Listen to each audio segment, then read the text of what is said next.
God forgot us during our first winter in the New World. We arrived with full ships, grand dreams, and endless love for our new home. All of that was starved from us before New Year's. More than half of our number were dead by the time April thawed the earth enough that we might bury them. Our colony would not have survived another winter alone. But God returned to us along with the spring, and He sent us, the people. They first appeared as shadows in the forest, watching us from the trees. When they saw our hunger and our sickness, they brought us gifts. Baskets of blankets and medicine, stone tools and sinew thread, hides and harvests and game, and enough food that our diminished town could struggle on. Greatest of the people's gifts, though, was their knowledge. They taught us how to work the new soil, to sow and reap and store what we brought from the earth. They taught us about the rivers and forests of our new world, the clouds and the stars, which plants were good and which would kill. The people showed us how to fish the local waters and how to hunt unknown beasts. All of these treasures they gave to us freely, asking nothing in return apart from our friendship. On the eve of our second winter in the New World, we invited the people into our town for a feast. We shared food together and made many oaths and exchanged many gifts. After that celebration ended, the people promised to return in the spring, when the snows were melted and the green returned. Though I had lost much during the previous winter, including my wife and 2 sons, I felt grateful for the people, and the gifts that would keep us warm and dry and fed through the long nights to come. That appreciation extended beyond food and friendship. It was only through the intervention of one of the people's healers that my young daughter Elizabeth survived the sickness that had taken the rest of my young family. Perhaps seeing my wistful countenance, the governor joined me near the gate to watch the last of the tribe depart. "Your daughter's doing well, Brother Jacob?" the governor asked, smiling as the last of the people slipped into the forest. "By the mercy of God and with the help of our neighbors, yes. Elizabeth has recovered."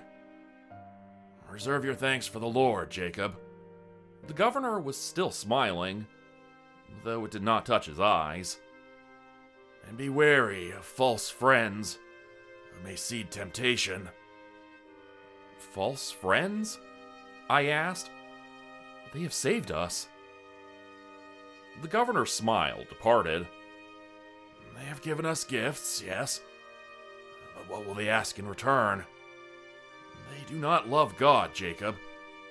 They do not even know Him. Beware the heathen, always. It is easy for gentle actions to disguise savage natures." Though I did not wish to dispute our founder, I felt compelled to note that it was only because of the people that we would have full bellies and warm houses that coming winter. He smiled again. "Become not too comfortable in the warmth of your hearth, Jacob. If you find that you are, reach out your hand so the flames might lick your fingers. And remember that hellfire is much hotter. Put your trust in God, not outsiders." Some part of me understood then that there would never be peace between us and our neighbors, but I was foolish enough to hope I might be wrong. Our second winter in the New World was not an easy one. Snowstorms battered our small colony from October through April. Disease returned, first of the bowels, then a fever that made men and women into embers. But we had medicine, thanks to the people, so far fewer died. Our larders were better provisioned, our granaries were full, and now we had the skill to hunt and fish even during gray blizzard days. None of us ate our fill, but none of us starved either. We saw little of the people in those cold months. Every now and then, a hunter or woodsman might have an encounter in the forest, and there was some trade, but our communities spent that winter each in our own orbit. Despite the separation, I felt my fondness for the people swell each morning as I watched Elizabeth grow healthier and happier. Though we both grieved those we'd lost, my daughter and I found some peace together. Had she departed along with her mother and brothers, God forgive me, I'm certain I would have walked into the sea.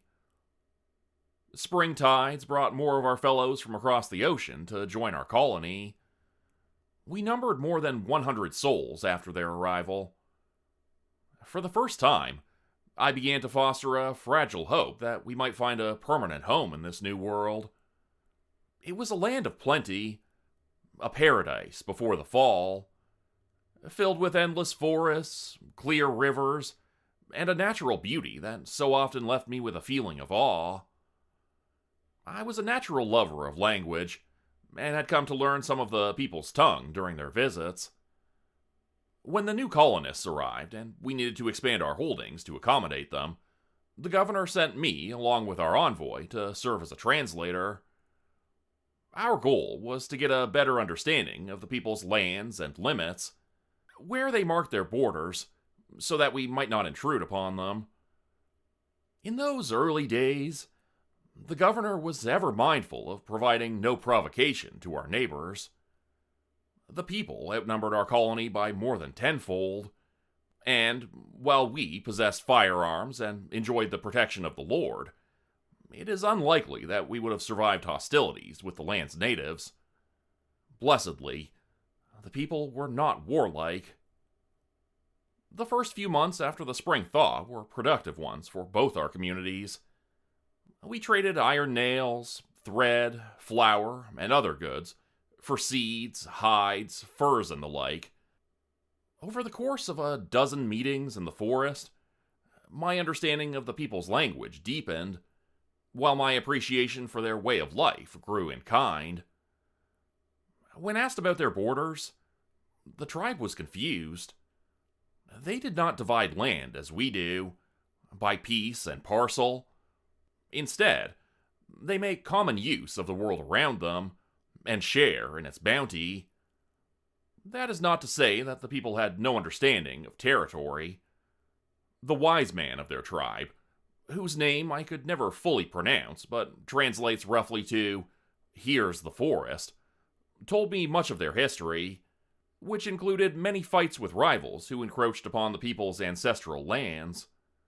However, beyond a fierce protection of their sacred places, the tribe had no true borders, and allowed those considered friends to go as they wish and take what they needed. When I relayed this information to the governor, I expected him to be confused or frustrated, since our mission was to draw lines for our new community. But our leader took the news well, even jovially. That should have been my first warning. I had no time for dark thoughts in those days, though. My work as translator brought me in frequent contact with the people, to the point where my daughter and I were invited to stay with the tribe for the summer. Here's the Forest was our host. His own daughter, River Sky, was near in age to Elizabeth. The two became inseparable almost immediately. It was a golden summer, a bright, warm run of days that restored my winter-stricken spirits.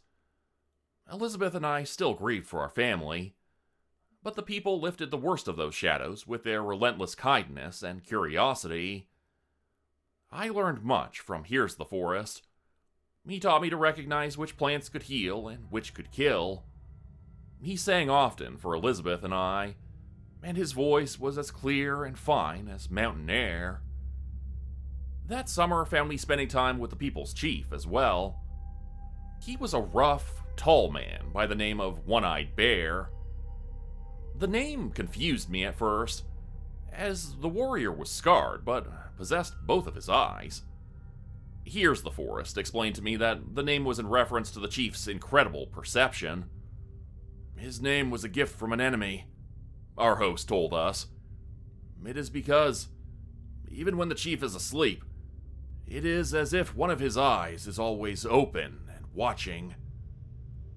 Perhaps it was because of Bear's exceptional insight that he never warmed to our colony like many of his fellows. At the time, I took it as indicative of a harsh and suspicious nature. Now, I understand that he simply saw the coming conflict between our communities sooner than the rest of us. Even in the haze of spring, One-Eyed Bear retained his winter mind. His distrust proved reasonable in the fall, before our colony's third winter. More ships arrived that August, with more mouths, more colonists, and more guns. Our town was already crowded. Elizabeth and I even shared our house with another family, the Phillips, after we returned from our summer among the people. There was no room for the newest wave of settlers within our walls, and so the governor tasked them with cutting into the forest to carve out fresh homesteads beyond the shore. Once the axes began to swing, and the woods the people called home were cleared acre by acre, I understood that trouble was inevitable. But I still hoped we might find some path forward in tenderness with our neighbors. That was before the first bloodshed. It began as a small transgression. One of our new colonists got into an argument with one of the people during a trade. I don't know the details of what was traded for what, only that our man was not satisfied with the arrangement and took more than was offered. Hard words were exchanged. There was a struggle. Then, a single gunshot. One of the people lay dead, and our man was captured. The governor sent a delegation to the tribe to demand the colonists' release. I went with the party as a translator. One-Eyed Bear was furious and threatened to kill the man, but Forrest argued for moderation. I promised that the killer would face justice back at the colony if he was released to us. On that day, I even believed it. But I was wrong. And the governor made me a liar when the only punishment levied against the man after his return was being restricted to town so the people would not see him. As autumn faded toward winter, there were more disputes, more infractions. Hunters traveled deep into the people's lands, slaughtering and wasting. A sacred grove was felled. New homes sprang up all around the tribe, pushing them farther into the forest.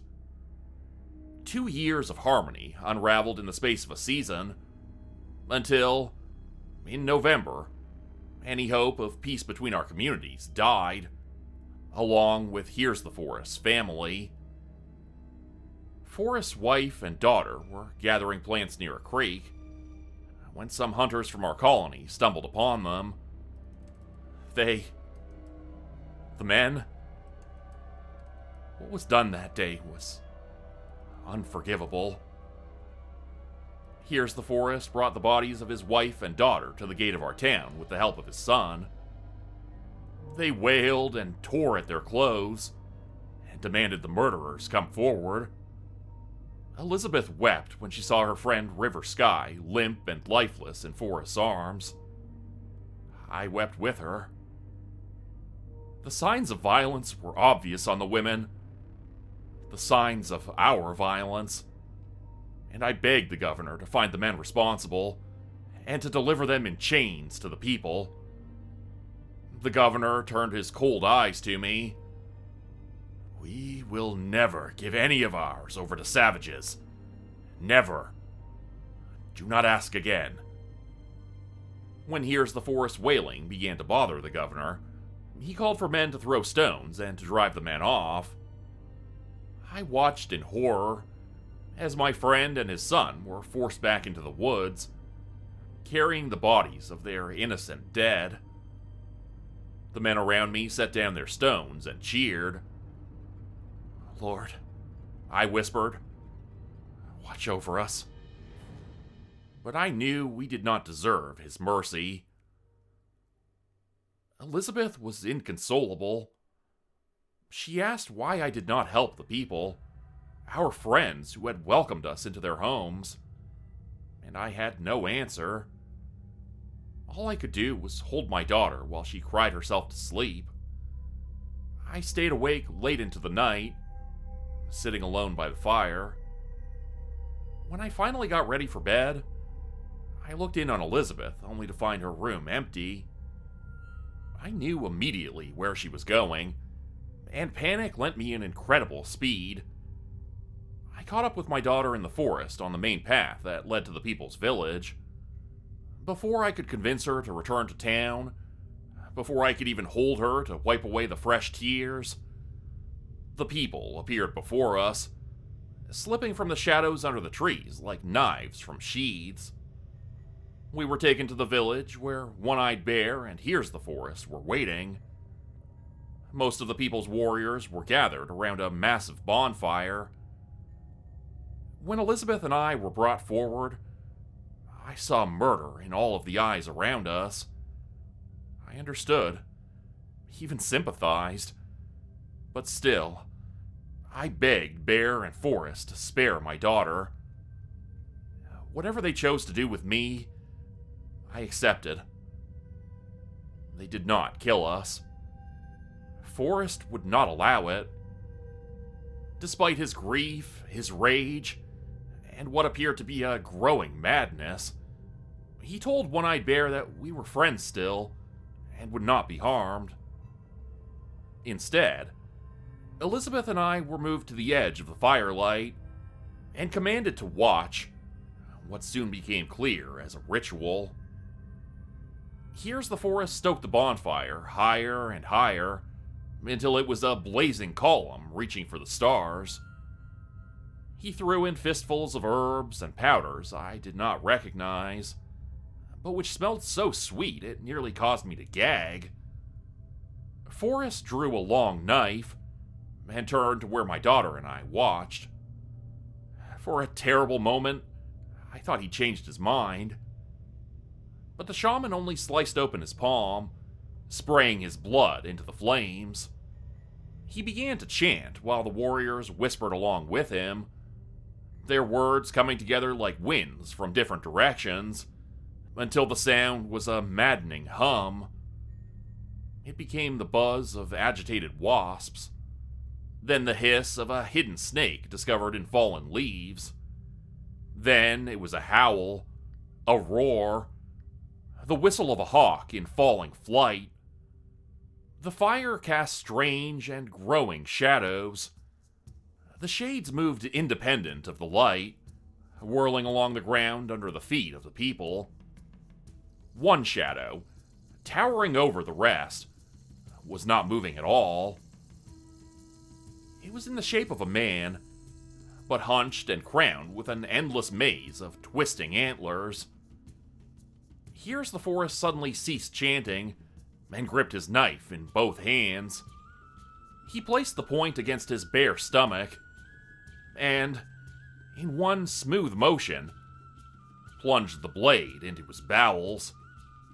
Elizabeth screamed, and I took a step forward, but a nearby warrior pushed me back. "Watch," he demanded, returning to his whispering. Forrest, his face still as a winter lake, pulled up on the knife, causing ropes of gore to spill out at his feet. The antlered phantom seemed to swallow Forrest's shadow, and the wise man began to shudder and twitch. He fell to the earth. In the same moment, the great bonfire went out, as if doused by an unseen flood. "What have you done?" I asked the nearest guard, but he ignored me. Several men, including One-Eyed Bear, lit smaller fires in a ring around the dead bonfire. They approached Here's the Forest body cautiously, as if expecting the dead man to spring to his feet at any moment. When the corpse remained inanimate, they fell upon it with axes and knives, chopping limbs and tearing flesh from bone. I yelled out in protest, but was once again silenced by a hard-eyed warrior who only had to touch the knife at his belt and glance toward Elizabeth to command my silence. My old friend, Here's the Forest, was butchered in the moon and firelight. The pieces of his body were taken to the nearby coals and roasted. I still dream about the smell of it now and then. The horror was how good it smelled. How normal.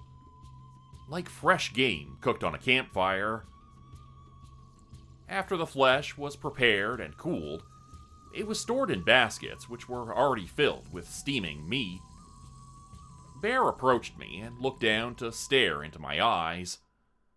"If we give your people gifts of food, will they trust it?" he asked. "No," I said after a moment. "At least, not right now. Not so soon after violence. And if we tell them that the feast is an apology for Here's the Forest's claims, and that we do not believe him?" I shook my head. "The governor knows our people are guilty. He'll be suspicious of any gifts.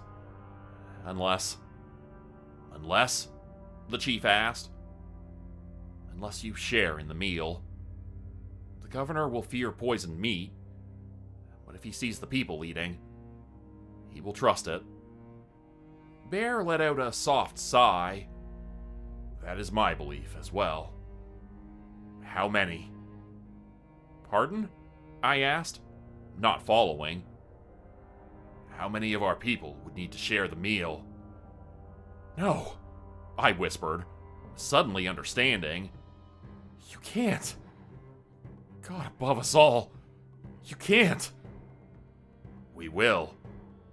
We must." The chief turned and pointed at one in every 5 warriors gathered around the fires. Without saying a word, they picked up the baskets of meat and headed into the forest.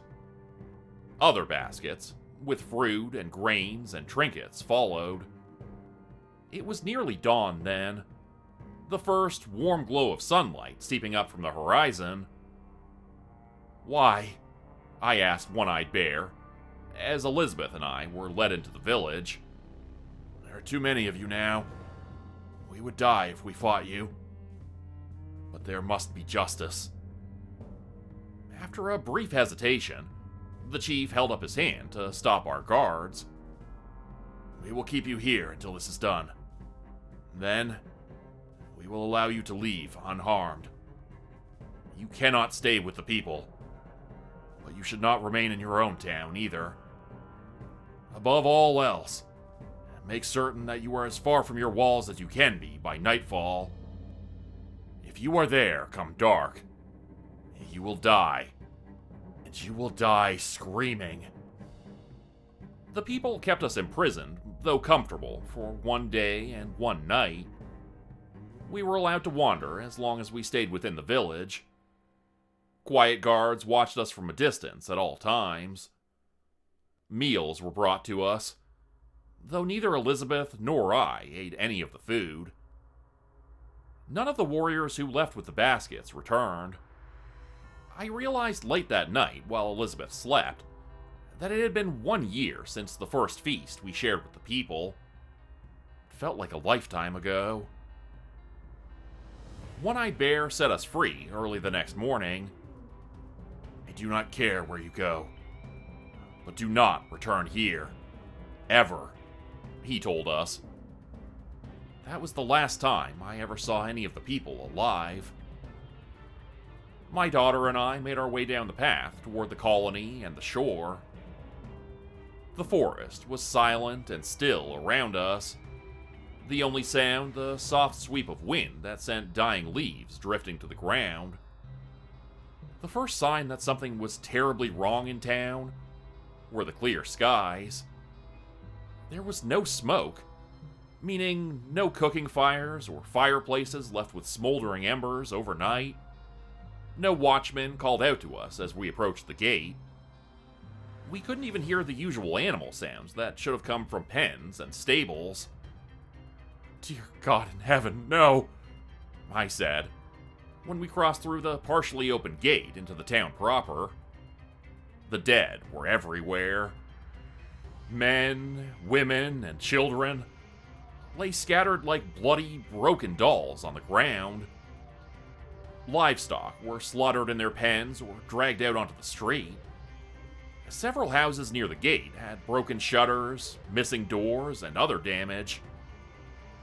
"Father?" Elizabeth whispered. I pulled her into an embrace and turned her away from the carnage. "Don't look."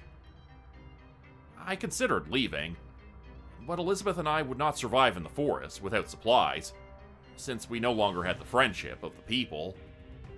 We would need to gather food and materials.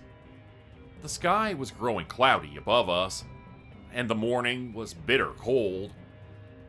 I did not rate our chances of survival in the forest highly, even if we were provisioned, but I knew that we could not remain in the dead town.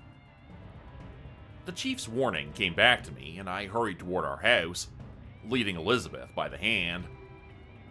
I wished I could have her wait outside the walls, but I did not want to risk leaving her alone while I gathered necessities. We soon learned the fate of the missing warriors when we made it to the town square. 3 massive tables had been moved from the Great Hall so that an outdoor feast could be set. Other, smaller tables were scattered nearby, many broken or overturned. The men One-Eyed Bear had sent to the colony were dead, most of them torn to red pieces and left on the ground near the square. Dozens of other corpses surrounded the tables, including that of the governor. Something had gnawed on his limbs and face, ripping chunks of flesh away to reveal white bone. The governor's body was not the only one suffering mutilation.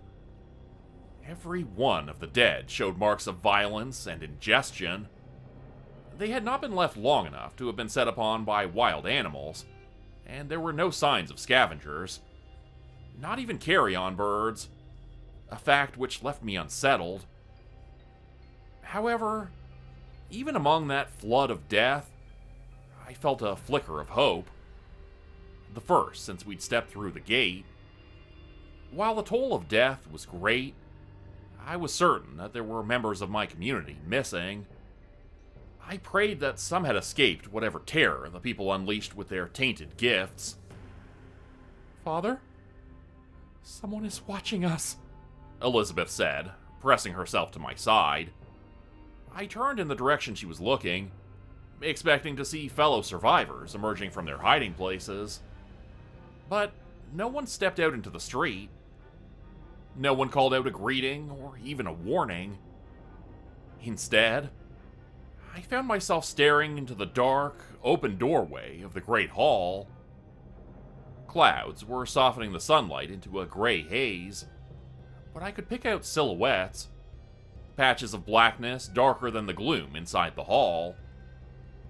There were at least a dozen, looking out from the door and from windows with missing or hanging shutters. Should we? Elizabeth took a step toward the building. I pulled her back. We're going home. I kept my eyes on the hall until we turned a corner. Nothing followed us, but I could still feel them watching. Several of the houses we passed were much the same. Shadows peered down from darkened windows or up from cellar doors. When we reached our home, I felt a wash of relief to see that it was undamaged. I reached for the door, mind already on what we would need to take with us, when Elizabeth caught my arm. "Listen," she whispered, eyes wide. I did. Faint sounds came from inside the house. I pressed my ear to the door. Rustling. Scratching. "Are the Phillips in there?" Elizabeth asked. "Perhaps. Should we call out to them?" I stepped back from the door. "No.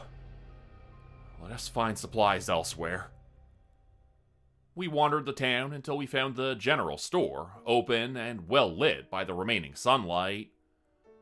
The building was quiet, and after I made a quick search, apparently empty. The only indication of anything sinister was a fresh, red stain seeping down the steps by the door. I rummaged through the store quickly while Elizabeth waited in the street. Now and then, I would emerge with sacks of food, canvas, flints, blankets, rope, and other provisions, leaving them with my daughter as I returned for more. There was a hidden leather pouch with silver and some gold behind the counter.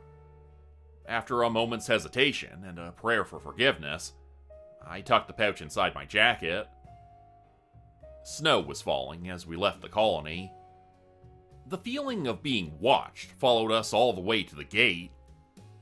Once we made it to the tree line, I let out a shaking breath and turned one last time to regard the timber palisade around our former home. We spent the rest of the day traversing the dense woods. As the snow fell harder and faster, I was careful to lead us around the places that I knew belonged to the people.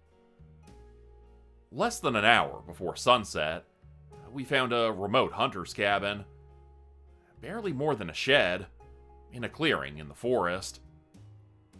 It leaked and allowed the wind to bite through rough-set log walls, but it was shelter, and its owner never returned. Elizabeth and I made a home there for more than a year, until a chance encounter with a fur trapper made us aware of a new colony in the north, where we were blessed to find welcome. I never saw another member of our original colony again, but there were nights that first year where we heard strange howling in the woods, and tracks that appeared to be from neither man nor beast. Always, we were careful to be inside before dark, with a fire roasting and the door and windows latched. It's been many years since the people and their feasts. That first meal remains a warm memory. The second, I have not spoken about since, other than the record I leave here. I'm not well, and it will not be long before, God willing, I'm able to see my dear wife and boys again. Elizabeth has since married with children of her own. I know that she will guide them well, but this account, I hope, will serve as a warning for any who find it. Should you find yourself in the province of Maryland, be wary of the woods, particularly those nearest the shore. Walk not through the forest at night, for hungry things walk there already. They are cursed, and should you find them, I fear the best you could hope for is death. To become one of them would surely mean damnation.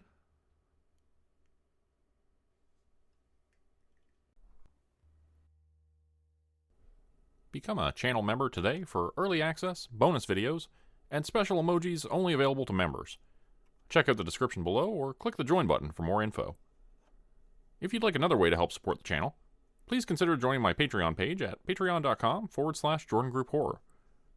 As a patron, you'll get access to bonus videos and content. You'll be credited at the end of every video going forward, and if you decide to stay for 3 months, I'll name a character after you which will be featured in a Hollow's End story.